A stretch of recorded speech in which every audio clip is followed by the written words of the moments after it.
So I thought I'll do a bit of an introduction to Siddharth and this whole thing in a slightly different way, and also from that of a pilgrim who went through a similar.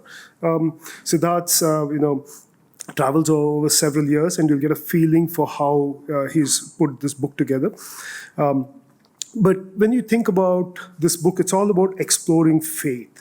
And that's something that can't be done comfortably from an armchair. And if you want an example of somebody who does that, I'm here speaking to you. Google Earth and armchairs are good for doing a bit of exploring the faith.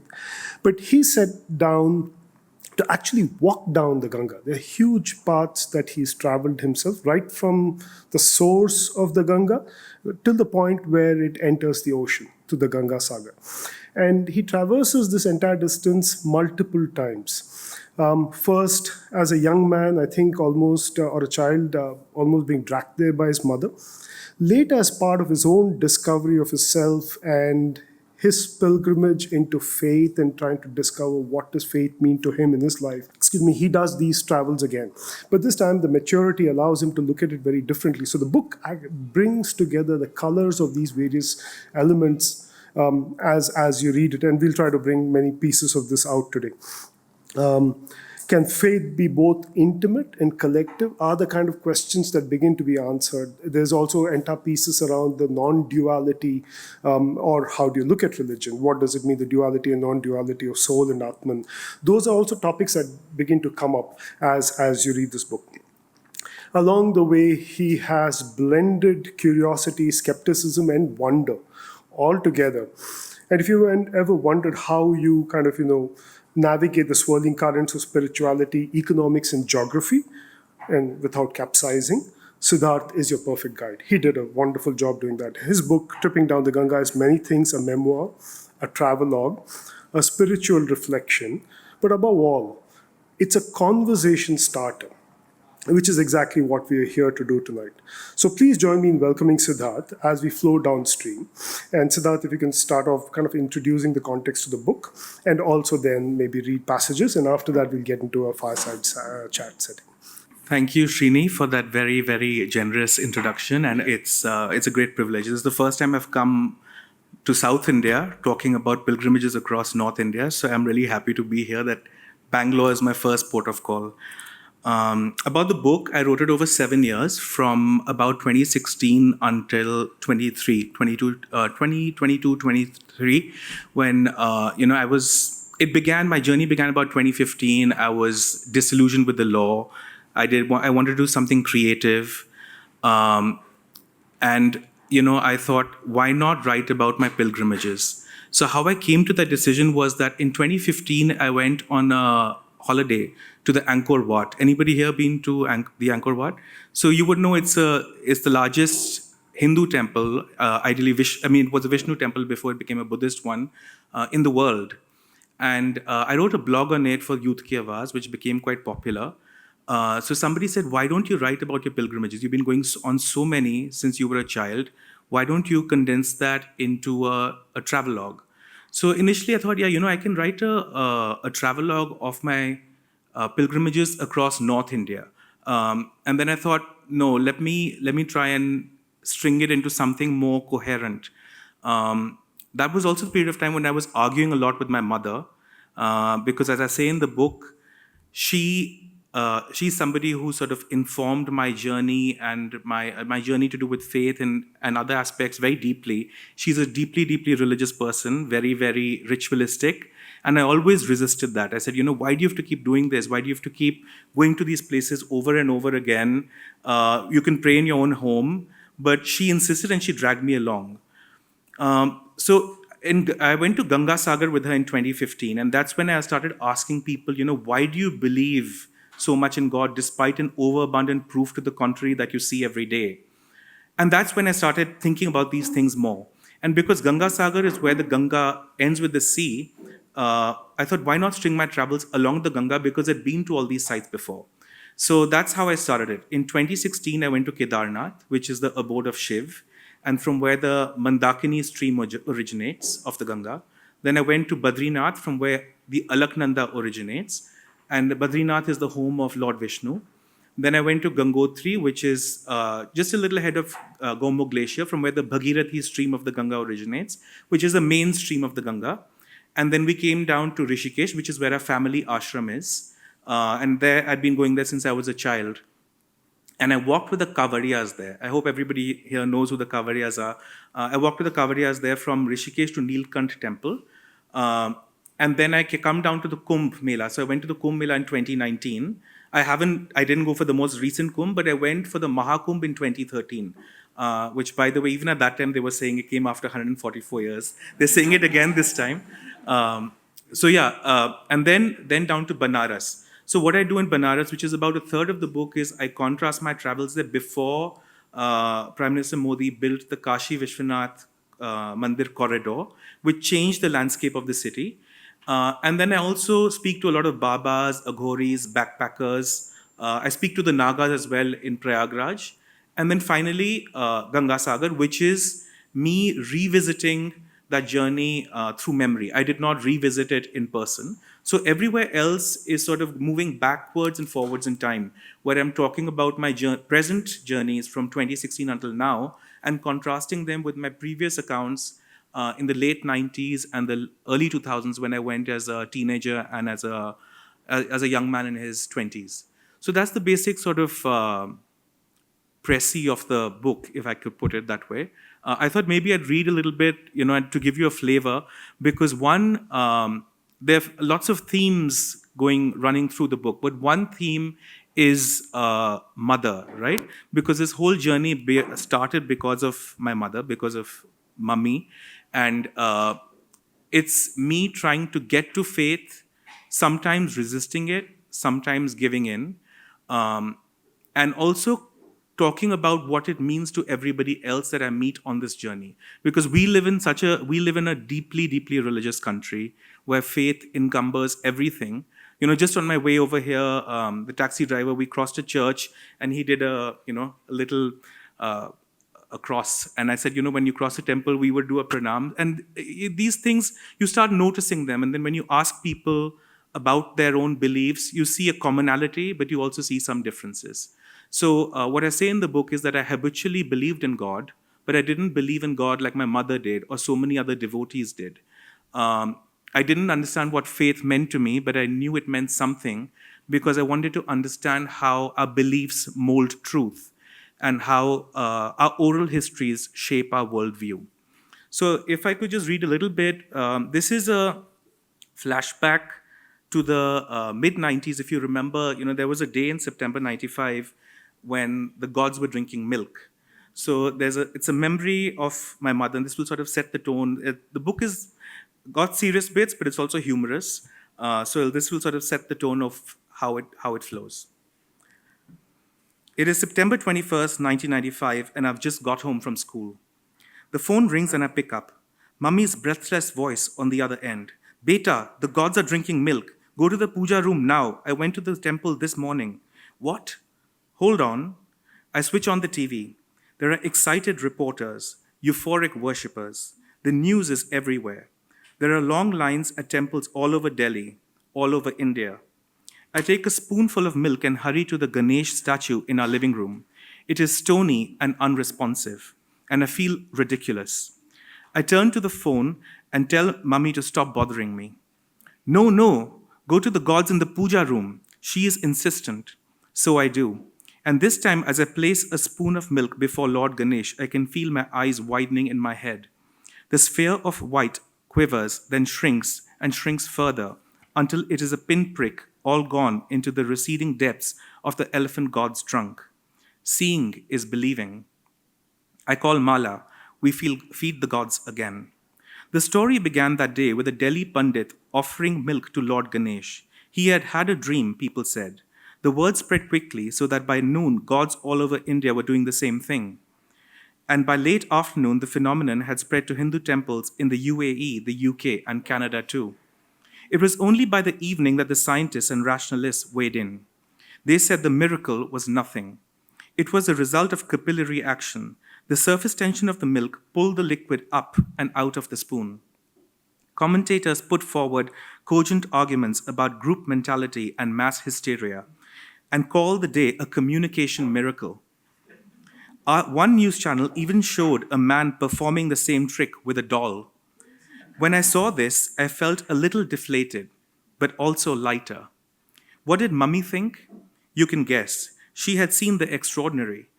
Millions with her had seen the unforgettable that day, so much so that even when I bring this day up now as evidence of the delusions of faith, her answer is the same. If science can explain everything, then tell me, why has such a thing not happened on the same scale again? For a long time now, the twin ideas of God and faith have bedeviled me. It is an angst concerning which I can apportion some blame on my parents. For as far back as my memory serves, my father refused to set foot in a house of worship, whereas my mother never did leave one under-worshipped. And although I'd been with her to over 100 temples across the country, I could never get myself to invest wholesale in the belief of a higher power. Certainly not in the way that she and so many around me were so effortlessly able to. I would be dishonest if I didn't also admit that there were times I was convinced that God is a comforting lie we tell ourselves to cope with life's random, unfair ways. But my skepticism could go no further, because if I often rejected ritual and its dogmatic trappings, I was just as often stirred by a belief in the existence of an extrasensory force. Even as I saw religion misused by those in power, I felt hard-pressed to dismiss the notion that there exists something profound and unquantifiable, blazing beyond the sum of all intellect and imagination.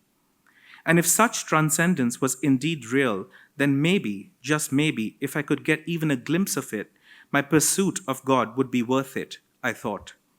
Besides, what is truth anyway if not fidelity to your own feelings? You could say then that if with faith I struggled, without it, I felt unmoored. I could never grow comfortable in the utter lack of it in the way so many atheists manage to. I could not automatically presume that the belief in God was a symptom of a superstitious mind, or that the lack of faith was the hallmark of a rational one. Still, if I could not even fathom what these concepts meant to me, how could I articulate my feelings to somebody else? I knew only one thing for sure. I wanted to better understand how God gives meaning to people's lives. But let me not get ahead of myself. To move forward along my journey down the Ganga, I must look back again into my past. It's true what they say about Indian boys and their mothers. We really never do break away. So where was I? Yes, Badrinath. I first went to Badrinath at the age of 18, and it was during this yatra that I had my first acquaintance with the whys and wherefores of Hindu ritual and what they mean to the devout. Thank you. So, yeah. So if I go back into the Siddharth you were describing there, so you are 18, you're doing a trip because your mother wants you to, or at least you're not in a position to object, you participate. But yet, what's the ecosystem around you, your friends, your other parts of your family? You've mentioned your father. Who are the other driving forces in the way you thought? So, thank you for that question, Srini. I think it would be both my father and mother. So I come from a Punjabi background, and in North India, as at least some of the North Indians here would know, there was a strong Arya Samaji movement, in the late 1800s. So a lot of Punjabis adopted that, and the Arya Samaji sect of Hinduism, they reject idol worship, and they believe in fidelity to the Vedas. So they do havans and yagyas around fire, and they chant the Gayatri Mantra and various other prayers, but they don't go to a temple as such. So my father's side, my father passed a couple of years ago. He was in Arya Samaji, and he was actually an atheist, but his background was Arya Samaji. So he, in fact, would mock religion and until the end. And my mother was the complete opposite. I mean, don't ask me how they got married, but he did visit all these temples, Kedarnath, Badrinath, and he said he trekked up and didn't set foot inside the temple. Whereas my mother took me and my sister, since we were children, to our family ashram in Rishikesh. And my mother's side of the family, they are Sanatan Dharmi, so they followed the traditional upper caste school of Hinduism in North India, where we went to the temple. We had a temple in my nani's house, in our house as well. We went to a family ashram in Rishikesh, and we used to go to temples all the time with my mother. But my father never did accompany us. So I think both of those strong personalities seeped into my being, and one side made me question the other. And as I say later in the book, with I think every religious person, no matter how much they believe in God, somewhere you do draw the line, because we are all governed by scientific elements. Everybody is born, everybody dies, everybody faces illness at some point in their lives. So there will be a line where people say, okay, there's enough of prayer, but you do need to maybe inject yourself with a vaccine or take medication or whatever it may be. And similarly, I think a lot of very, very skeptical people, or people who call themselves atheists, in a moment of crisis, even if they may not call it God, do want to reach out to something beyond, or they may even ask those questions. And like my father did, and as I mentioned in the book, one day he said that, I was a teenager at that time, and he said, I don't think atheism is any more a rational belief than being religious. And I said, why? And he said, because it doesn't answer the only question, which is, what are we doing here? And there are spin-offs to that question as to what lies beyond, what is the purpose of life, what happens after death. There are these questions which a purely materialistic scientific worldview cannot answer, or cannot answer in a sufficiently emotionally resonant way, so to speak. So I think, and which is why I feel that even in this age when we have AI taking over, and we all, and scientific thought governs everything, belief hasn't gone down anywhere. Fantastic. Now, have you been back to the Upper Ganga after you wrote the book? I have been to Rishikesh. You've been to Rishikesh? Yeah, I keep going to Rishikesh. I haven't been up in the lower Himalayas on a tirath yet. Okay. No. But and given this kind of evolution of thought, faith, and understanding, is there a physical or a geographical influence that has on you? So when you're there, is there something different that you feel that you wouldn't feel normally in Delhi or Ganga Sagar? That's a very, thank you for that question. That's a very astute question. I feel that at some level, as I write in the book, I do feel something, which is why I keep going, which is also why I went on this journey. If I were a complete atheist and I did not feel something emotionally, I would not be doing this, I did. So in that sense, it's very much an insider-outsider's travel memoir. I'm an insider in the sense that I grew up in this culture. I'm also religious, but I'm not religious, say, like my mother is. But and I also question, but I do feel something, like as I say in one part, there are certain, as holy men will say, there are certain places that trigger in you an inner awakening, or they trigger some deeply resonant feeling. And I do feel that in Kedarnath, and I did feel that in Gangotri and Gomukh Glacier. But then I also say that in another part of the book, that there's this tussle between belief and skepticism, atheism and religiosity. And that is one leitmotif that current flows through the book, as I think you would agree. So as I say in another part of the book, when I was in Badrinath and I felt this sort of connection when I was looking at the Himalayas, and it's so beautiful with the river flowing through, and I said, there's the river that gets its life from the Himalayas. The Himalayas get their life from the earth, and the earth is a part of this sort of larger cosmic consciousness. And maybe that is God, this sort of oneness of feeling. But then I also say that, why is it that it's only the religious who appropriate these feelings for themselves and lay it as evidence of proof for their faith?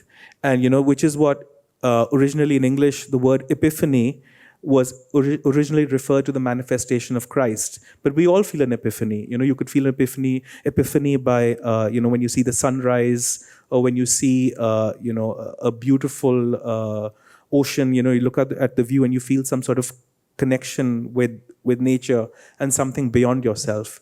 So those questions were always there. In your book, in the first part of the book, there are many back and forths that happen. I mean, so it's geographically the same place, but separated by decades. Different experiences literally, pour at you from different pages. If I take one of those, you mentioned this village of Rambada, am I pronouncing it right? And there's this whole description of you and your mother and a few other folks driving up along with your friend. Your friend seems to be a bit of a skeptic. Maybe you were too at that point. But your friend Ajay, if I'm right, or Ashok? Arjun. Arjun, sorry. He is far more skeptical about the whole thing. And then the next time you come through, you describe how there is an old trekking trail, and Rambada is not there anymore. And I think you're referring then to the avalanche that happened, so Rambada is washed off. And as part of that whole narrative, we hear about how some of the old-timers are kind of complaining about how pilgrimage went away and it became tourism. And some even complained that there was prostitution going on over here, there was alcohol here, etc. Can you dwell on that for a bit? So the move from the older days of penance and pilgrimage to now, can we get into a helicopter, go somewhere, come back, and by the way, can we get beer when we're back, kind of thing? So, I'd be happy to. Yeah, I think maybe we can also run the slides through as I speak. So this is the picture in front of you is the trek up to Kedarnath. I went to Kedarnath. I've been there 3 times, but the 2 times that I talk about in the book, one is when I went as a teenager in '98. And then this is when I visited in 2016, which was my first time there after the flash floods of 2013. So I contrast the 2 visits, and I contrast how the place has changed, as well as how my perspective had changed. So as you can see, it's a stunning view. It goes up all the way. This is a sadhu descending the slope after he did his darshan. And this is the Kedarnath temple. This is the Panditji from Rishikesh who I went with. And this shows you the devastation that I saw, which was still present which happened in 2013, but this was still in 2016. So what I saw was that when I went in '98, Kedarnath was like it was like a small town like Rishikesh or Shimla, maybe not quite as large as Shimla, but like a small settlement with lots of buildings everywhere. And then when I went there in 2016 after the flash floods, it had completely been erased. In fact, parts of the mountain had fallen off. And they had built a new trekking route, which looked brand new. And it was at the time overseen by the army who had, supervised the construction of the township. And what I say is that so much of it had changed, but the temple was intact. And what I wanted to record was not just the physical, the ecology and the topography of the place, because you had a lot of people, you had the area that this part of the Himalayas are so prone to landslides and avalanches, as you keep hearing in the news, in Uttarakhand and Himachal, villages get wiped clean because of all the avalanches that happen. And yet we keep building over there, which shows that we don't respect nature, that the way that even these ancient inhabitants who had built the temple did. Because why did they build the temple so deep and so far in the mountain? So what I was curious about was how a lot of our sacred legends, do they allude to some deeper meaning that we're trying to maybe we can't see on the surface. So if I can tell you briefly the story of Kedarnath. The story there was, the sacred legend is that after the Pandavas, spilled a lot of blood in the Mahabharata war, this went to Lord Krishna and asked for forgiveness. And Krishna said that only Shivji can forgive them. But Shivji is, as they call him, Bhole Baba, he can never say no to you. So he hid deep in the mountains, so that they could not find him that easily. So they first went to Kashmir, they went to Himachal, they couldn't find him. Then they reached a small town, Gupt Kashi, which means hidden Kashi, also alluding to the fact that it's as pure as Banaras. And they couldn't find him there either. Then somebody said, he's in the Kedarnath peaks, but he's taken on a guise of a bull. So when they reached the Kedarnath peaks, Bhim, the most gigantic of the Pandavas, saw a bunch of cattle going towards their shelter at dusk, and he recognized Shiv right away. So he plunged his hand downward to grab the hump, and Shivji went into the ground, but the hump remained because he caught hold of the hump, and that hump is the Kedarnath Jyotirling. That's the sacred legend behind it. And they said that it's so deep into the mountains so that people could not come to it easily. But what I was also taking away from it was that in ancient times, before we had roads and before people could go in their SUVs and before you had these package tours, very few people would go towards the end of their lives. You would have the belief in North India was that people, after they've done their worldly duties, when they retire, then they will go for pilgrimage to the Himalayas, and some of them would do their funeral, their own funeral rites at the sacred confluences of Dev Prayag and Rudraprayag, where they would, because they did not expect to come back down. It's like we've done our worldly duties, but now you just get in a car and you go off, and now there's so many, and then when the floods come, people die, and that's the sad situation that we're in. I don't know what the solution to it is, but the other to answer the other aspect of your question about what people believe and what they believed at that time that I spoke to. So there were Babas from various parts of the country, and they who come there on pilgrimage, and they said, why did this happen?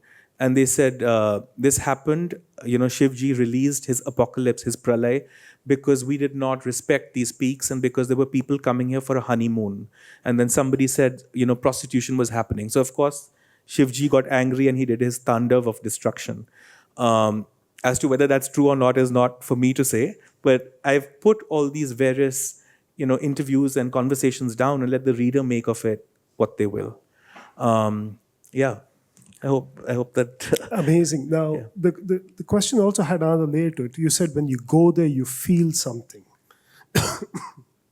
This kind of development, does it take any of that away, or does it make it more accessible?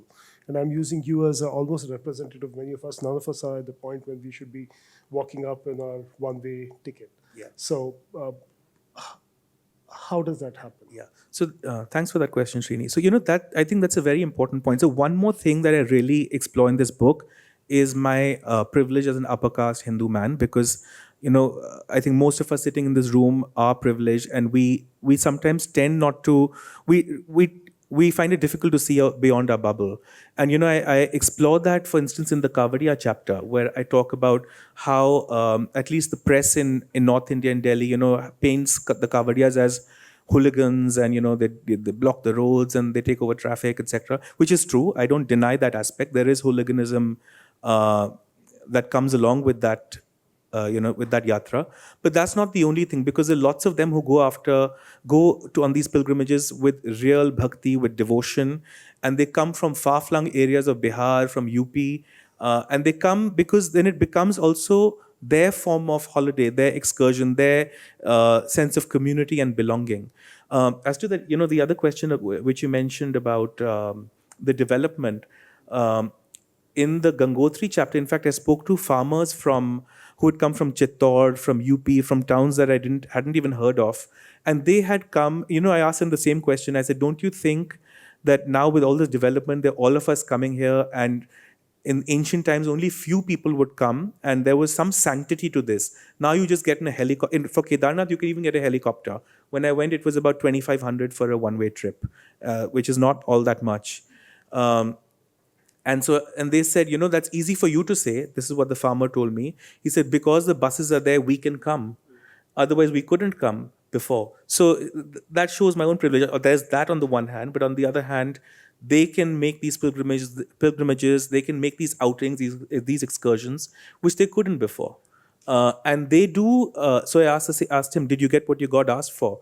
What you asked God for? And he said, yes, I did. He said, that's why I'm making these pilgrimages again and again. This is my third time to Gangotri. I'll be going to Kedarnath and Badrinath from here. Wow, fantastic. Because that was the key question that kept coming back to me. Does all this accessibility, which hopefully many of us will ourselves use, does that rob the place of its actual spirituality itself? If I then kind of move from the geography and spirituality and the dynamics of the place itself, going into a bit of philosophy kind of an angle, you meet Panditjis there, and I think some of these are connected to you through your ashram in Rishikesh. What were the kind of topics or debates that you were having in that area? Because there's a very different set of debates that happened with you in Varanasi. Yes. So I think, that question neatly segues into Badrinath. I think I can do it concurrently. So this is Badrinath. This is the Alaknanda river flowing alongside Badrinath, the hot springs, the Tapt Kund in the corner. Forgive me, I took all these pictures from my phone, so they're really bad quality. And then this is the Neelkant temple, and there, people gathered, hunched around a fire. This is the Badrinath temple itself. Uh, and this is Mana village, which is just a little ahead of Badrinath, where it is believed that the Pandavas did their Swarg Arohani, which is their ascent to heaven from this spot. And this area, by the way, it's really high up and it borders Nepal. So the Indo-Tibetan, the border police is over there around this area. That's the last Indian village. After that, China starts. And yeah, I'll come to this in a bit. So I had a lot of these conversations. So for instance, this Panditji who came on the screen, he was from Rishikesh, and I asked him these questions throughout. So for instance, I asked him, I also talk about caste in the book. So for instance, on my ascent to Kedarnath, there are sweepers who clean all the horse shit, and they clear the snow in winter. And then I, from my sort of sort of slightly immature perspective and privileged perspective, I was younger at the time. I said, "Will you let them into the temple? You talk about your devotion to God. Why don't you let everybody else have a darshan of God?" And then he said something on the lines of which would be predictable for somebody of his position. Say something like, "This is yahi inke karm hai. From their karm, they get darshan of God by just doing their duty." And then I had a little bit of an argument with him, and then he flipped it back at me.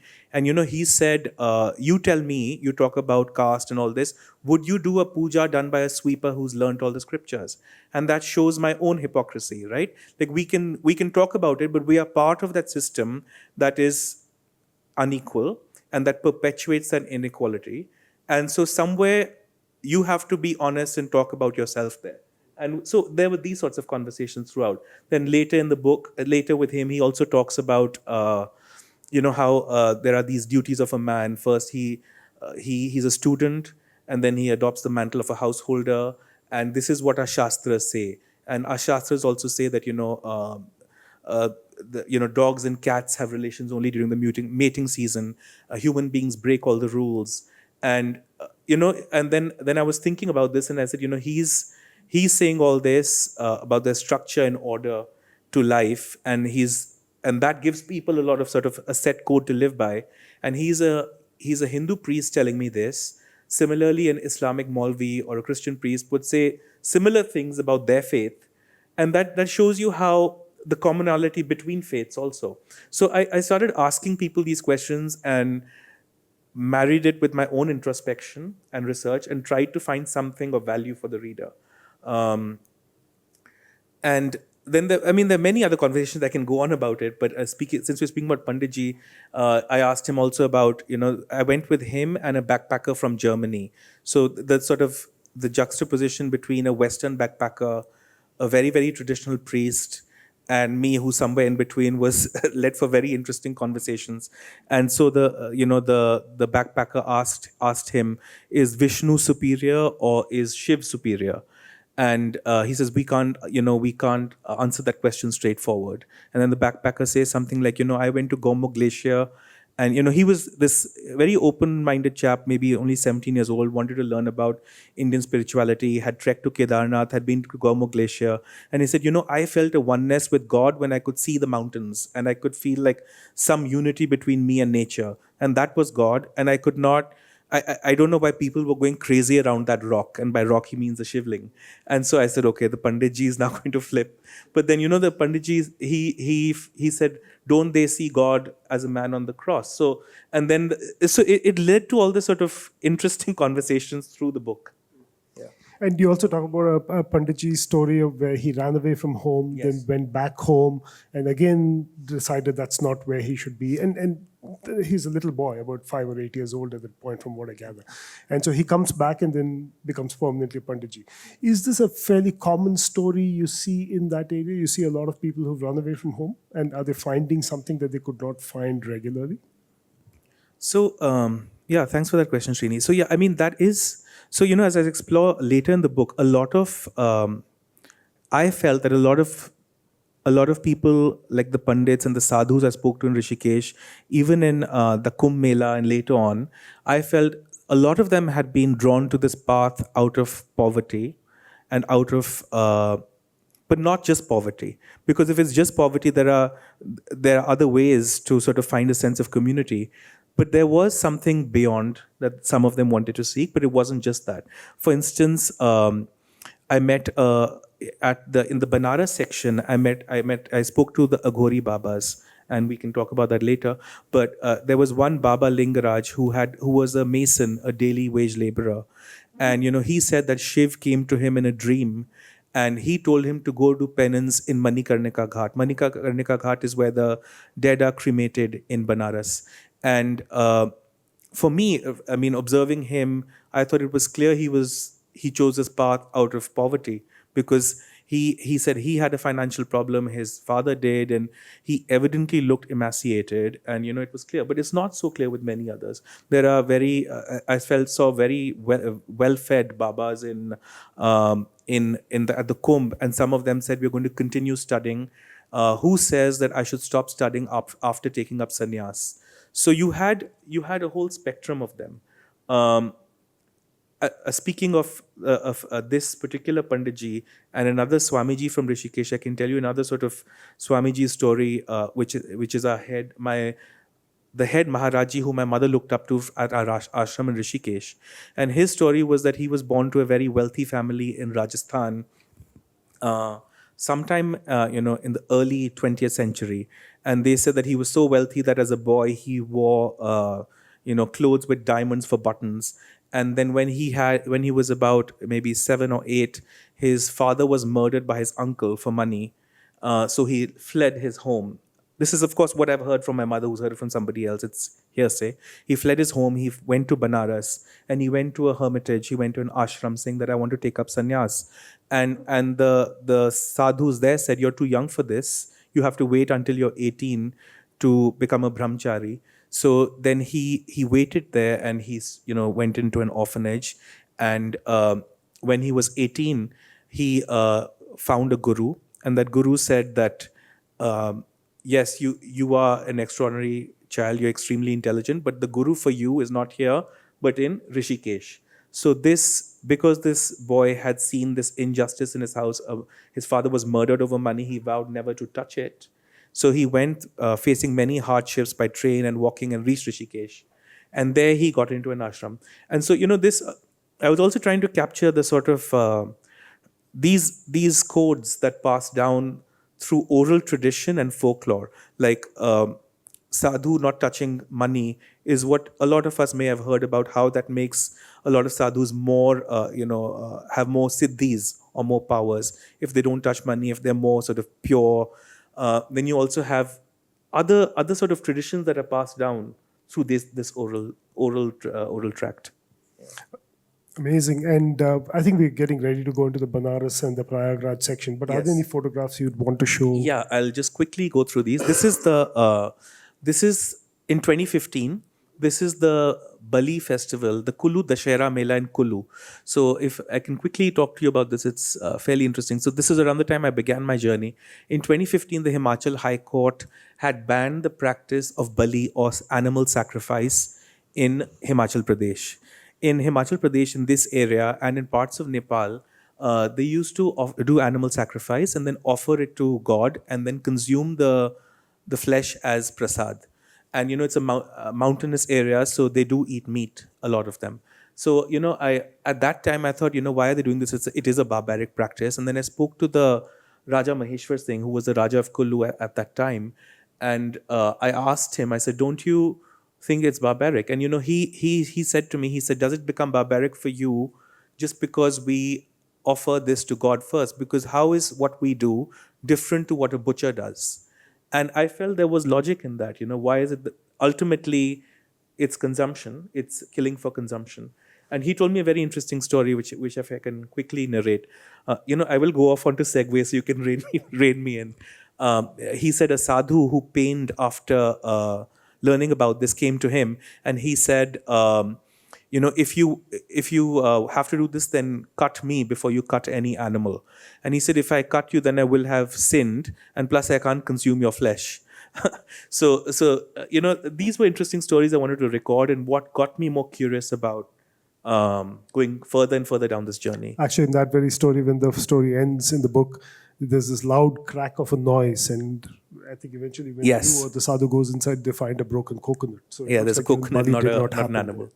Then this is a Baba Songari who I met in Gangotri. He, you can see he's very poor. He comes from a place in a district, Badaun, in UP. He's just got a loincloth around his crotch, and he still wanted to share his dal and rice with me. So I wanted to record, these sorts of people also. This is another Baba who I got a shawl for, also in Gangotri. This is just communal washing. This is Gangotri itself along the Ghats. And if you go further down, I'll quickly show you. This is my trek up to Gomo Glacier. When I went in 2008, when I was much younger, that is Gomo Glacier itself. And this is Dev Prayag, the merger of the Alaknanda and the Bhagirathi. And this is these are two boys, Kuldeep and Vikas. They're Kavariyas in Rishikesh. They're sons of laborers. Their mother had promised, they had made a promise to their mother that they would, do a kavar. Kavar is when they take water from the Ganga and they take it to their temples and homes, and they do a pilgrimage carrying the water on their shoulder. That's what it was traditionally. Now, of course, with modernization, has become a huge thing where you have a lot of, you have trucks with boys packed doing, it becomes an open air discotheque. So it's become a big party. A lot of them go on bikes. But these were still traditional boys, and they had promised their mother that they would do this, and their mother had died, but they were still continuing this to fulfill her promise. That's Rishikesh, the Aarti. That's again Rishikesh. That's Haridwar, pilgrims taking a bath. That's pilgrims coming from all corners of India at Haridwar station to go on the Char Dham Yatra. So the Char Dham is, again, there are two Char Dham. One is the Pan-India Char Dham, Rameshwaram in the south, Badrinath in the north, Puri in the east, and Dwarka in the west. And there's the Chota Char Dham in the Himalayas, which is Badrinath, Kedarnath, Gangotri, and Yamunotri. I didn't go to Yamunotri on this trip because that's not Ganga.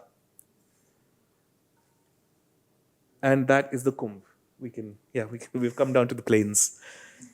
Fantastic. One quick tactical question before we go ahead. You talk of very poor Babas and Babas who've kind of renounced life, etc. Do they have an Aadhaar card? Do they have mobile phones on them? How does it work? I can't answer that question. My guess is as good as yours. I didn't go down that path about how embedded they are in the system. I was purely interested in their beliefs and their background. Yeah, Fantastic. I think as much as anybody else who, if we inquire with beggars in our streets, whether if they have an Aadhaar card or not, it would be about the same proportion, I would guess. Interesting. What would you want to cover? The Mahakumbh next, 2013 Mahakumbh? Given that you have the I think photograph I can actually, this is the Kumbh in 2013. I thought maybe I could read a little bit from this section. Yeah. So this is the Kumbh in 2013, which was also the Mahakumbh. That's a boy who's selling flowers. I thought it's a very evocative picture. He's selling flowers with all the pilgrims around him. Here they've written, Ganga tat par hum jap aur tap karenge kulla aur manjan nahi. I think for those of you who may not understand, it means that we will pray, we will not gargle. Yes. And this is the crowds again at the Kumbh. That's the bath itself. So I thought I'd read a bit. I'll go up there. Yeah. Yeah. So this is the Kumbh in 2013 when I went with my mother, and we followed a procession of Nagas as they went to take a bath at the Sangam. Roughly 200 sadhus and about 50 devotees were gathered at the ashram gates. Mummy and I were among them. The sadhus began chanting Om Namah Shivaya, and we repeated after them. And still chanting Om Namah Shivaya, Om Namah Shivaya, we started our walk towards the Sangam. As we made our way through the sandy streets, the rivulets of yatris began to swell into a tide, and within 20 minutes, the entire expanse of the mudflats turned into a sea of humanity. It was an endless carpet, an effervescent organism, unfurling itself, as it were, towards the source of all life and rebirth. It was hard to resist feeling like I was going to witness something exceptional. At one point, the tide split into two streams, and now we were moving alongside a road on which chariots were coming down with much pomp and celebration. Scores and scores of chariots carrying mahants, head sadhus, and sadhvis and their followers. Cries of Har Har Mahadev came from the Naga Babas up ahead. They had been given the honor of taking the first bath, but now that they were returning, it was our turn. The head of the Brahm Vidyapeeth, a Swami Pragyanand, ascended a chariot, as did Swami Shraddhanandji. And as he did, he called out to my mother, "Aa jao, jagah hai, there's space, hop in." And so she climbed atop it, as did I, and riding among the sadhus, we went forward. Har Har Mahadev, Har Har Mahadev. When we reached the riverbanks, light had broken. We had only 20 minutes to bathe and had to be quick. So without wasting a breath, everybody, the sadhus to one side and the devotees to the other, rushed into the water. Har Har Mahadev, Har Har Mahadev. Dithering at the shore, I spotted a Hindi banner overhead that read, Ganga tat par hum tap aur jap karenge, kulla aur manjan nahi. And it was true. As far as I could see, everybody, thousands and thousands, was praying. It was an unforgettable sight, and not wanting to forget it, I took several photos. I heard a man calling out the names of the elderly and children who'd been separated from their families over the microphone. बीना माता जी खंबे number 4 पर इंतजार कर रही हैं, उनके परिवार वाले आकर ले लें. Beena Mataji is waiting at pillar number 4. Her family may come and fetch her. A funny sensation ran down my spine, a frisson of excitement, but also absolvement. I have to say, though, that despite everything, despite this churning rush of millions, the holy bath was well organized. There was a wooden fence in the water that ensured you couldn't swim into the deep, so everybody was standing in the shallows and offering water to the Uttarayan sun, drinking it in, taking dip after holy dip.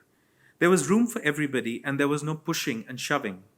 I later thought that being in the Sangam felt like being in a vigorously thronged bazaar, in which every vendor knows their role, every shopper knows the way. By the time the Ganga and the Yamuna reached the plains, they turned from rushing torrents into sluggish bodies of water. But here at the Sangam, the water wasn't slow. It was stagnant. The Ganga was no longer the Ganga of Rishikesh. It was a bog, and everybody was submerged in it, suffused in it, taking it in fistfuls. A part of me had thought that when the time to bathe came, I'd join the others. But now that I was here, I couldn't do it. It was all too much. It was too intense. Why? I even tried to hold Mummy back, but my pleading came out as a whimper, as if she'd listen anyway. But as she just now brought a handful of water to her lips, I shouted, "Don't!" "Ha!" she said, and gulped it down. I fumed all the way back to the ashram. I fumed throughout our train journey to Delhi, and I raged for a good week after we'd got home. And when, mercifully, she didn't get so much as a tummy ache, I said it was just luck. She scoffed again. Sadly, many others weren't so lucky. On February 10th, 2013, a stampede broke out at the Allahabad train station, killing 42 people and injuring at least 300. I just want to make another couple of remarks. So this is 2013, and it's so interesting that even now in 2024-25, there was a stampede again. And I have two friends who came back after the Kumbh and fell very, very sick, one of whom had to be hospitalized in ICU because he caught a bad infection during the latter half of February when there were too many people going there at the same time. So it also shows you how so much has changed, but a lot has not changed. I just wanted to make that remark here. Thank you, Siddharth. It was these pieces that I really felt I should have read before I went for the Mahakumbh myself. My own experience was very interesting, and the wooden parapets or wooden whatever barricades have moved to plastic barricades. Now they're really nice, and then they actually have lifeguards or policemen walking on that. So you have the bathing area, and then you have the deep side of the river, and it's phenomenally done. And I was believe stunned you by it. can go much further in, right? They have these sort of jetties that go into the Sangam, right? Yes. There, yeah. So in fact, then there's a bidding war, and I read news reports later about some boatmen who'd made tremendous amounts of money. They were basically bidding, and whoever bought the boat would they take you into the actual Triveni Sangam, as they call it, so you can actually see the Yamuna and the Ganga coming together there. And they have a little jetty over there, so the boats pull up and stop, and then you walk over and onto the jetty, and then kind of you do your dubki on the other side. But what was amazing was they kept the water clean, which is, so even if somebody upstream was doing their offerings, they were being cleaned out, so you weren't getting flowers. And when you're not used to it, you see a flower, you don't know it came with a dead body or how it came. But it felt like your private part of the river for you to go do your dubki with your spirituality and walk out of there. I was amazed, and that was my first trip ever. It's, wonderful to hear. Did you go to the Kumbh? Which month did you go in? February. Okay. But non Before bathing the- dates, right. but but most of the akhadas had left Yes. by then, so I didn't see what you saw. So this is a picture of the Nagas, who are, as you can see, in the nude and coated in ash. I talk about them in the book. I won't say too much about their beliefs and what they believe, but it's again, they believe that by shedding all their clothes, they shed any sort of more maya, any sort of separation between themselves and the creator. And it is also believed that the Nagas were, the dharm's defenders, Sanatan dharm's defenders at a time when we didn't have any modern army, and they protected the faith from outside threats. That is the belief, and there are many viewpoints related to that. And now we are in Banaras. Yeah. This is a place where you spent a lot of pages on the book. They're both philosophical and spiritual growth, and there's also the place itself. And I'll start off with almost a bit of a skeptic view, because the two times that I've been to Banaras, it's assaulted my senses enough that I have retreated. And I was reading this book almost to find out, is there a better way to approach it and find the spirituality that others see in it? Help us on that, if you may. So I love Banaras, and I think it's I feel it's like the microcosm of India, not just North India, but India. And you see people who come there from all corners of India. I say in one part of the book that, as I'd heard Western backpackers describe Sri Lanka as India light. It's India, but it's less intense from a Western perspective. Banaras is India multiplied. You see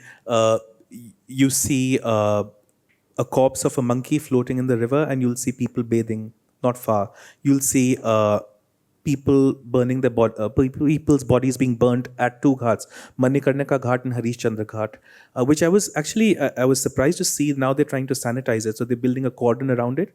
I just went there about less than a month ago, so that it's not visible to people. And a lot of locals don't like that change, because they say that this is a city where we do not hide death. It is a city of death where people come to die, and it has always been a part of the ethos of the city. And it's got a city which has 3 different names, and each name evokes a different sentiment. So it's Kashi, which evokes its ancient Hindu heritage. It's Banaras, which evokes the Ganga Jamni Tehzeeb, because it has a strong Muslim heritage as well. And the Muslim population makes up a significant portion of the city. And then you have Varanasi, which is a sort of Sanskritic name. It's called Varanasi because it is the area that is between the Varun and Assi tributaries that merge with the Ganga. So, in fact, is it okay if I read just a bit, just to evoke what Banaras? Absolutely, yeah. I'll just read a little bit. Once on a flight from London to Delhi, a too-candid Australian backpacker said that for him, India was the 3 Fs of food, faith, and filth, and that these 3 things converge best in Mumbai. Such generalizations are silly, I know, but if I had to apply this adage to one place, it would have to be Banaras. Where else will you get the delicious tamatar ki chaat, or sight so many yatris, or such splendid squalor? But my facetiousness aside, I've seriously wondered what it is about Banaras that makes it so unique. It is not the dirt, even though it is dirty like nowhere else, or its beauty, even if it is beautiful like no place else. And after over a dozen visits, I think I'm zeroing in on at least one thing that pulls me back to it again and again. You know how foreigners sometimes say that India is an assault on the senses? At some base level, I think Varanasi also has this draw for me. Where else will you see a woman chasing a cow down the street to collect its urine? Or a stray dog filching a human skull from the hands of an Aghori Baba?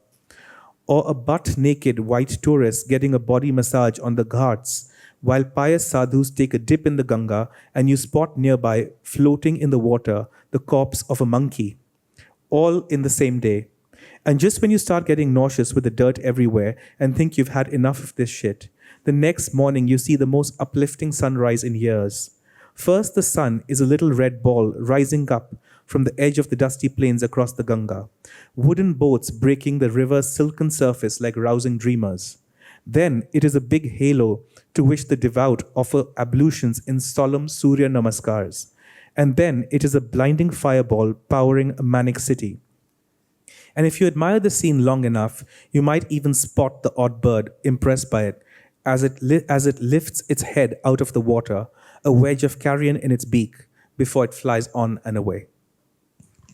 Fantastic. Just a page before that, you also talk about a Baba writing on the mud or the sand, Shiv, and then he removes the Iki Matra. What was the message in that? Okay, that was actually in the Kumbh chapter. So in that chapter, I had asked the Nagas, and there were lots of Nagas who go there to bathe, as you would have seen even the present Kumbh. And I said, what makes you so angry? Why do you look so angry and so ferocious with, bloodshot eyes and waving tridents? And, you would have seen those images on television. And, he wrote Shiv in Hindi in the sand. Everybody here can read and write Hindi, right? So if you write Shiv and the matra, the E matra, the vowel, he wiped it clean, and then what remained was Shav. And Shav means dead. So, and I thought about that, and my interpretation of that was that what he was trying to say, whether I believe it in it or not, is that every faith needs to have some element of ferocity or aggression to defend. That's what I took away from it. That what is because Shiv, if you look at it, is also, Shiv, the lord of destruction as much as creation.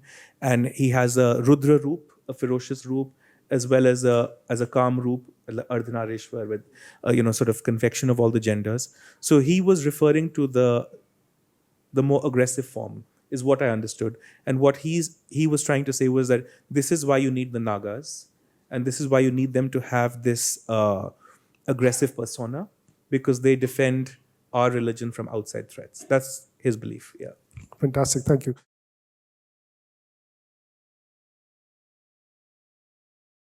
Can you tell us something about Nagas more? Where, in general, where do they live? And were you able to talk to any one of them?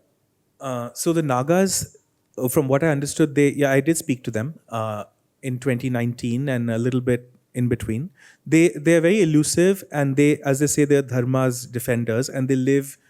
The belief goes in mountains and caves, or they can do meditation by the stream in Rishikesh or somewhere on a beach in Ganga Sagar.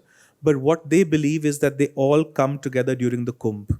So the Kumbh Mela is their, so to speak, their home, but they otherwise can be doing meditation anywhere. They are subtly different to the Aghori schools, from what I understood, because the Aghoris, they believe in a sort of undifferentiated oneness, and they in Banaras they worship skulls, and they're said to consume the flesh of the dead, whereas the Nagas don't do that. From what I have understood, there is a distinction, but they very much say that who will in one hand they carry shastra, and then in the other hand they carry shastra, or weapon. And they say we in one hand we carried a mala, and then the other they carried a bhala. A bhala is a weapon. And their whole idea was that the belief in, if I can just go into it briefly, was that when Buddhism had spread all over ancient India. They are the ones who rescued it. And when Shankaracharya went propagating Advait Vedant and Hindu philosophy and making India more Hindu-centric again. That is again a belief, but they're contradictory. I looked at some literature that contradicts that as well. So, for instance, there is a lot of literature that says that they were actually defenders of local temples and hermitages, and there were internecine warfare between sadhu orders as to whether there was anything relating to some warfare with ancient Buddhists and these sort of schools. I couldn't find that in detail, but there is some evidence that there were some skirmishes between sadhu orders. Yeah. So it was really interesting to hear the excerpts. It made me feel like I am in Athens in Greece from back in the day, simply because you give the impression you're like Plato roaming the streets, conversing with the commoners. That was the comment. My question is, from what I've read from the sample in the book, I haven't had a chance to read the book yet. You deal with spirituality with a humorous touch. Did that offend anyone in a day when people are so easily offended? So, no, it didn't offend anybody. So, I was... Just wait, come out. Sorry? Just wait and come out. No, I think to answer your question, firstly, thanks for the observation. No, I didn't offend anybody because I think when you grow up in a religious tradition, you know how far you can go instinctively, and it was never never my intent to offend. What I've said this before, and a lot of people have asked me that you've written this book at a time when religion and politics have fused in our country more than any time in recent living memory. So, but this was never meant to be a political book. I do make my politics clear in the sense that I do say that I am opposed to the politicization of faith at a personal level, and but that's my perspective. But I also say my mother and many other family and friends do not see any fault with that. But that's not why I wrote the book. I wrote to find out about people's faith, right? What makes people believe so much despite an overabundant proof to the contrary. And the other thing was that if you put things in a slightly sensitive way, then even people who are very religious will answer you. So, for example, I remember asking one sadhu in Banaras, I said, during an era of no sanitation in ancient times, when we didn't have running water, and so on and so forth, it made sense to bathe in a river every day because moving water cleanses you, right? But how does the river cleanse you now? And I'm sorry to say, but the river in Banaras is pretty dirty, and I have not bathed in it, but I see people bathing in it, and why do you do that? So if you phrase it in that way, and people see some sense in it, they will answer you even if they don't give you the answer you want. Yeah.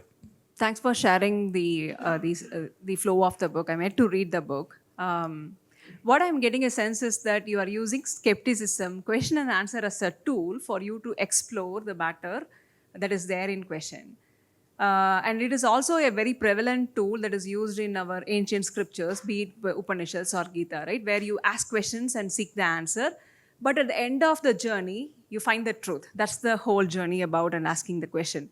How was your personal journey when you asked those questions and seek for the answers? Can you share some of those things on how did you feel about it when you finished your book and the journey that you took? Yeah, thank you for that question. In fact, I think Srini, you had reserved that question for the last. What I've learned from, but I can talk about it now. I'll give a slightly long, circuitous answer to that. I think there are many things that I learned from it. One is that you're right; it is my skepticism that propels the narrative forward. But it's also me not looking at it from an outsider's lens because I'm not an outsider. So it was me giving and resisting faith. And, I wanted to start with the title, Tripping Down the Ganga. So tripping in this case, a triple entendre. Trip because I'm going on these trips. Tripping because girjana, to trip over. And also tripping because tripping is a high, like you get high on a drug. And I looked at all of those facets of faith. Um, as I go into it deeper and deeper, and yet this sort of answers your question a little bit in a roundabout way, because I haven't touched on it before. I talk so in the first part of the book, I'm going there as a young adult, and I ask, what is God, what is ritual, and why do people do these rituals? What is the meaning of abhishek that you do over a shivlingam, and why do we have to put belpatra leaves on Shiv? Why do you give tulsi leaves to Vishnu? And how that ties into folklore. Then later in the Kumbh chapter, I talk about how this aspect that I talk about defending religion, and how religion gives people a sense of identity and belonging and a sense of community. And then I talk briefly about politics in the Banaras chapter. But then I also talk about how I go deeper and deeper into the philosophical aspects. So that's where I talk about how what I had learned was that if you have one humanity, you should have one truth. So I tried to find elements of that one truth within my faith and other faiths, but also in how different people believe. So, for example, if I can give you a couple of examples, there was a backpacker that I met in Banaras, and he was from Peru in Latin America, and he had got done meditation with the shamans in the jungles of Peru, and he said, they approach the divine by taking this plant called ayahuasca, which I don't know if you've heard of it. It's supposedly creates hallucinogenic properties, and he said it is like your soma, the soma drink mentioned in the Vedas. And he said that's how those shamans reach something with the divine. And because he was interested in these esoteric practices, he came to do yoga. Through yoga, he came to know about India. And then I met him in Banaras when he was sitting on the ghats, playing a harmonium and belting out a kirtan. And he says, now my aim is to marry what I saw in the jungles of Peru with the yogic path and the bhakti path here. Now, that's his own journey, and he's finding his own truth. Similarly, the Aghoris are finding their own truth. But they're all trying to reach something beyond, right? So that's what I was trying to sort of parse in different angles. Some people get it through ritual. Some people get it through going deeply into meditation and introspection. So my friend, Arman, who comes in this book in the middle, my own journey gets deeper and deeper from questioning what's God, what is ritual, into becoming more and more introspective. So as I say in one part of the book, I said, as Banaras, the city that I'd come to love, and the country beyond were becoming more and more steeped in over-the-top, showy expressions of faith, and these big temples and these grand things, I was moving in the opposite direction, becoming more and more introspective and finding a commonality, a oneness with myself and with other faiths, as well as with something beyond. So coming back to how I talk about it at a religious level, I talk about, through the book, there is one thread where I contrast Hinduism with Buddhism, right? So in the earlier chapters, for instance, in the Badrinath chapter, if you remember the temple, there was an arch temple, and there are a lot of temples in the Himalayas on the Uttarakhand side when you go towards the Spiti Valley, and which resemble Buddhist temples. So I had gone to when I went to Badrinath, the sacred legend there is that Shankaracharya came here, and this area was first a Buddhist area, and then the Vidharmis, the Pandits and the Panditji went to the Vidharmis, or the Dharma-less, the faithless, had desecrated this place, and now he revived it. And the sacred legend there is how when he went there, he took a dip in the Alaknanda, and a black stone came into his hand, which is the Shaligram fossil. And he said, is this God or not? So he threw it back into the water, and he went to another spot, and again the same stone came into his hand. And he did that 3 times. And then he said, okay, this is God. And then they started the Badrinath temple there. That's a sacred legend. But then I contrast that with another observation, which one writer, S.N. Sadasivan, if I remember the name right, he wrote a book, A Social History of India, in which he says that, Buddhist temples were seized by Brahmins, and a confusing variety of legends was woven around them, and gullible people believed that. Now, I've put these things out we'll let the reader make what they want out of it. And then later through this, I talk about how, just dwelling a little bit on the philosophical aspect, was how Advait Vedant stresses on do most of you know what sort of non-duality and Advait Vedant talks about? It basically says that there is it's what's called monism, I think, in philosophy, in religious philosophy, where they say that there is a oneness of your soul with the cosmic consciousness, or what they call Brahman in Hinduism, and they are actually the same. So the deeper you look within yourself, your soul and the universal soul are one. Whereas Buddhism says the opposite. They said the deeper you go into yourself, you will see that there is a nothingness, a voidness, and everything depends on something else. And they have a doctrine of dependent origination, which means that every cause has an effect, and every cause has an effect the further back you go. And there's nothing that exists independently and permanently like a Brahman. So that's a fundamental difference. Of course, many people have said they're two sides of the same coin, and they're looking at reality or God from different angles. But Buddhism is a godless religion. They do not believe in a God. But so I've explored all of this, and I've said that for me, for myself, I did find sort of an appeal of feeling a sort of oneness with myself, with some cosmic consciousness, the deeper whenever I meditated. But I also understood from a logical standpoint what the Buddha was saying, which is that, and what Buddhism says, that there is no God. Everything depends on something else. Even, I could explain it in a sort of materialistic way, that I'm Siddharth, I'm born in a particular culture, a particular time, a particular faith, and were I born in a different faith, where if I were born a girl, say in China, in 1925 or something, I would have a different reality, a different worldview, and that shapes everything of how you believe. So I saw merit in both these arguments, and I saw commonalities and differences in them the deeper I went. But I did want to find this sense of, if there is one humanity, there has to be one truth, free of these labels that we give. Why do we have to put a label on, you're Hindu, so you believe something, or you're Muslim, you believe something? There has to be something that cuts across. And the other thing, sorry, I've gone on too long, but I just want to make another point, was also my own privilege. That, and where I talk about the Kavariyas in one chapter, where I talk about caste in one chapter, and even in the Banaras chapter over here, I spoke to, so as I said, I'm a big fan of Banaras, and the Kashi Vishwanath corridor, has anybody here been to Banaras? So, it's this big lane of gullies and, little lanes everywhere. And they say it's got all these gullies where if a cow comes in your path, you have to turn around because you can't cross it. But now a large section has been wiped out, and they've got this massive Kashi Vishwanath Mandir, which is really quite imposing and attractive to many people. But a lot of locals were around that area were opposed to it when I spoke to them, because they said, ye Shiv Nagari hai. If you make this a commercial city, how will it be different to Delhi, Bombay? And people come here for devotion. They don't come here for some sound and light show.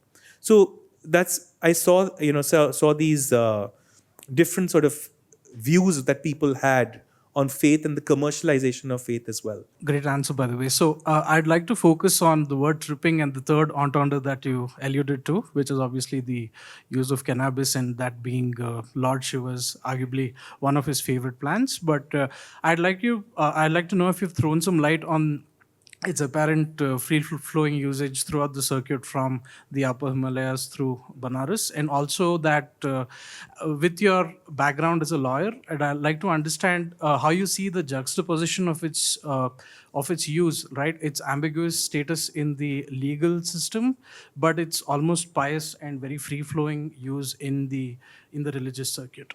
Sorry, can you repeat that? Free-flowing use of what? Of cannabis. Of cannabis. Oh. Of bhang. No, I mean that. So I mean, I've only mentioned it very briefly. I was talking about bel patra there, not bhang. But coming back to, so bhang actually, we can actually read the Mahashivratri part that brings it out in focus. The one place where in fact, this is a very interesting question, because one of my friends, he's written a book entirely on cannabis, Ananda. But where I have touched upon it is during Mahashivratri in Banaras, where bhang is the drink on offer and everybody gets high. So that's in that chapter, if I'm going to just read it out a little bit, in that chapter, as I've explored going to temples and a lot of these places, and over there I talk about how everybody got high on God, or how some people go into bhakti, but others go into masti, into fun mode. So I'll come back to that. Sorry, I just remembered the earlier point about which I was going to say about my privilege was that when I went to the Kashi Vishwanath Mandir and was this new complex, and I asked the Panditji over there, I said, how do you feel about it? And he said, pehli jaisi bhavna nahi hai. It's not like how it was before. But then I saw so many, people from smaller towns in UP, Bihar coming there. This is just after the COVID lockdown, right? And a lot of them, I asked the Pandit, are they even devotees or they just like tourists? And then I have to check my own privilege, because for some people, this is tourism. It is their tourism. They do, they go with their families. It is their outing as much as faith. And you can't just straight jacket everything into what you want it to be. So I'll now just read a bit from the Shivratri section. I think I'll go up. This is me when my friend and I are following a procession of Aghoris and Nagas who conclude the Mahashivratri procession. So Mahashivratri, I think everybody here would know what it is. But in Banaras, the city comes alive with boys dancing throughout on the streets, and it almost becomes like Holi. There's a holy color in the air. There's floats of gods and goddesses coming down, and it ends by a procession of the Nagas and Aghoris who conclude it. So we are following them. At about 11:30 came the final procession of the Nagas and Aghoris. The city of Shiv gave the two sadhu sects pride of place for being the extreme devotees of Shiva they are. But it was also the night when the Aghoris and Nagas married Lord Shiv, spiritually speaking. First came marching a slew of ash-faced Babas in orange, raising their eyebrows and beating their damrus. And then came the Nagas, hundreds and hundreds of them, thousands. Nearly all the men were nude and coated from head to toe in ash, and all were declaiming Har Har Mahadev, their hands going up in the air, then falling, and their one chant rising and rising. The Nagas were a sea of ebony, powerful and intense, and they closed in on us with such unstoppable energy that I was sure even the most doubting heart would stir awake with something more tangible than awe. And then they were dancing, not dancing with abandon like the boys before, but moving in their own particular way, waving their damrus and tridents and sticks. When they tossed ash in the air, spectators leaned in to drink the powdery rain. A passing Naga smeared ash across my forehead and vanished into the grey sea like a ghost. What the hell? Was this an act of baptism? Was I a cipher being marked? As if it mattered what had happened. What mattered was that tonight was wild, and I was one with the wildness. Now finally came the Aghoris, only some 50 men. Their bodies were covered in ash too, though they had a cloth tied around their waists and yellow wraps around their heads. They too were intoning Har Har Mahadev, but their demeanor was different to the Nagas. These men were calmer, stonier. With skulls in their hands, they exuded an aura of fear, and they knew they didn't require any additional histrionics. The Aghor leading the group wore a necklace of skulls. I counted 9. These were human skulls, real skulls. By this time, the crowd had dwindled to only about 100 onlookers, and everybody was following the Aghoris as they marched along. We halted at a tent stall run by the conventional orange-robed sadhus, the banner above which read, Shiv Bharat Swagat Samiti, the Shiv Wedding Procession Welcome Committee. The drumming and the Har Har Mahadev continued steadily until an elderly sadhu came on the microphone. He gave a laudatory speech about how his akhada welcomed the Aghoris because they were Bhagwan Shankar Ka Roop, a version of Shiv, and it was only through their participation that the auspiciousness and greatness of Mahashivratri could be taken to the height of spirit it was at today. Har Har Mahadev, the Aghoris roared collectively in thanks. I don't recall the specifics of what happened afterwards, but I remember a couple dozen of us continued following the Aghoris down Dash Ashwamedh Ghat Road. I remember an incessant drumming, and I remember people making videos on their phones. And from somewhere there then appeared a bull. The bull was jogging at first, but then it was charging, and everybody was running. Summer and I were running too. We were running and laughing, and then I remember Summer fell to the ground and his dhoti came undone. He stood up, his eyes lanced with bewilderment. He turned his face away from the road and quickly put himself back together. I remember laughing and laughing. Summer was too. Later that night, at around 1 a.m., we sat under a yellow street light on Dash Ashwamedh Ghat. There was an extempore skit going on, and there was a boy with a dupatta around his head, making womanly sounds as his friends hooted and clapped. Beyond the Ganga, grey and discreet, the sandy plains were black and invisible.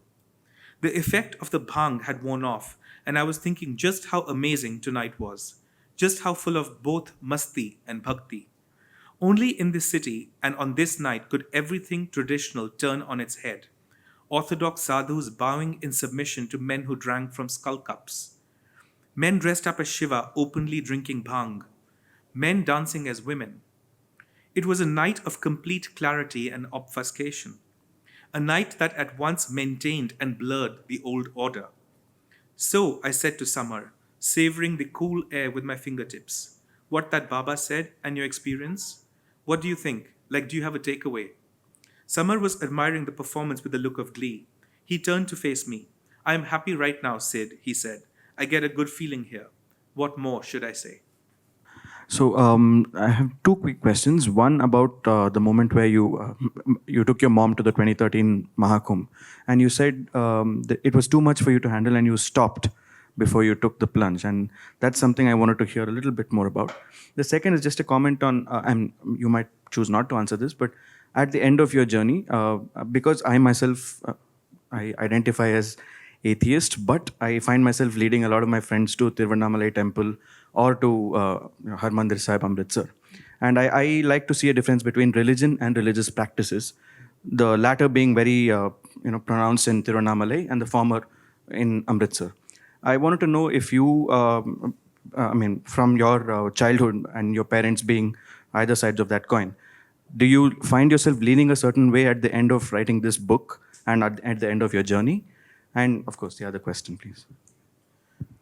So as for the first question, I just, as I said, it was too intense for me. And it was also, it was too intense, too much going on. And also I was afraid of the hygiene levels, to be honest, which is why I didn't give in that time. But I've been other times and have given many, many times in Rishikesh, not in Banaras, but I went to another Kumbh, and I have in the 2019 Kumbh, I did take a dip, and at that time as well, there was a jetty, which went forward because it was already Prayagraj, and they had made a lot of changes, even though that was the Ardh Kumbh or the half Kumbh at that time. So that's basically my sort of push and pull between the rational side, as it were, and the believing side, always tussling. Again, so I would say that I started being a skeptic. And I started this journey, being skeptical and a part of me always believing. And I'm still the same. I haven't changed fundamentally. But there is a strong and subtle shift that happens through the course of this journey, which I would hope all of you pick up and buy and read.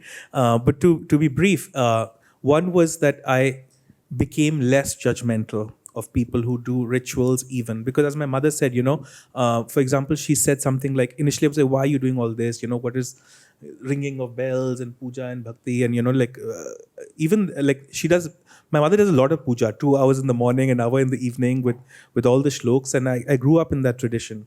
And I would say, okay, that's enough. There has to be a line that you draw. But if, I also, because I wrote this book over so much time, it was also me growing up and maturing. But now I say, okay, that is how she derives comfort. That is how she sees, her time well spent. And who am I to judge, right? So that it teaches you that, to sort of stop judging and let people find their own truth, their own journey, find what is comfortable and true to them.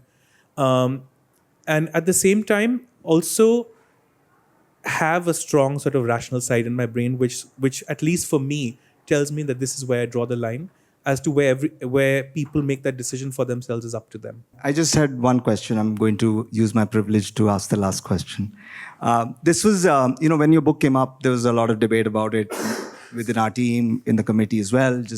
It's a very unique sort of book. I say this in the best way possible. There was a line that came up, which I'm quoting. It's from a handle that talks about social issues on various social media handles. And was talking about the Kumbh, where the person says,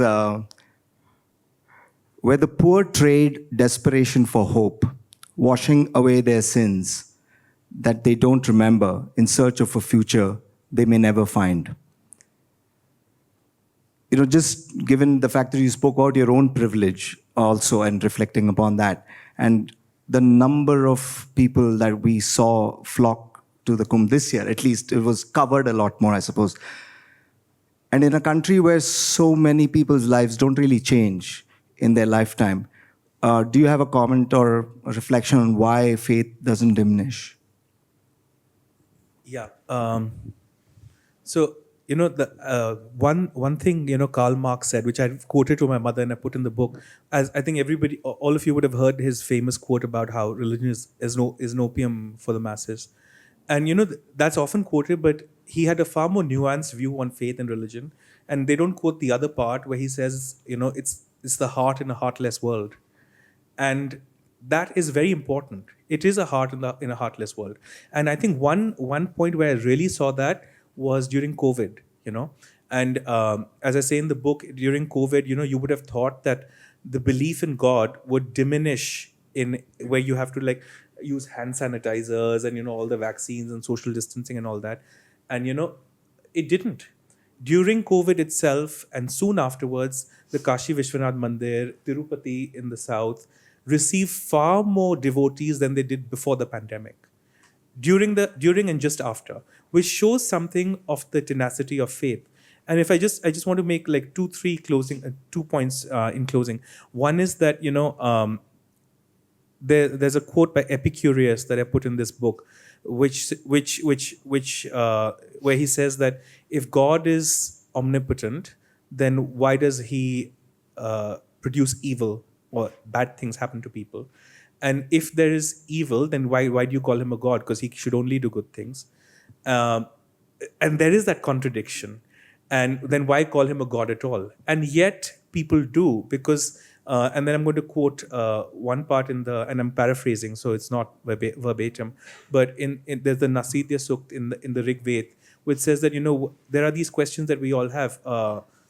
From where does all creation come? Maybe the creator knows who created it from the heavens, or maybe even he doesn't know. So, you even have that skepticism within the sacred text if you look hard enough. And I think that is there in most faiths, and people find that, even in the Sufi tradition or Christian mystics are all trying to get that. And that's what I wanted to find, that oneness. Thank you. Thank you, Siddharth, for a fantastic book.